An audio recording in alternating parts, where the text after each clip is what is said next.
If you don't have Real ID compliant form of identification, like a state compliant Real ID, or a sufficient alternative like a passport or a military ID, to please enroll as soon as you can.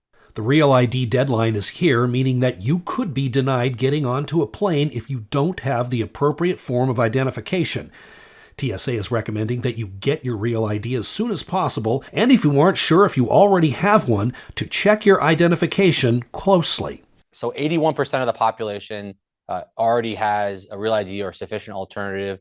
Some folks may not even know that they have a Real ID. So a way to kind of verify is if there's a star at the top of your ID. It could be a gold or a black star, but that is a way to kind of validate that you have a Real ID sufficient form of identification. Adam Stahl is an acting deputy administrator for TSA.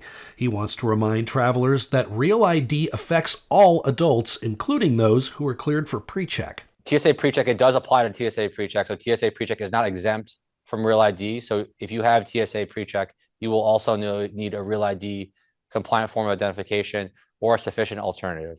Though Real ID started this week at SeaTac and other airports, the TSA says it isn't too late to get yours if you haven't already. Yeah, so if you want additional information, individuals can go through tsa.gov or visit their local DMV, state or local DMV, for more information.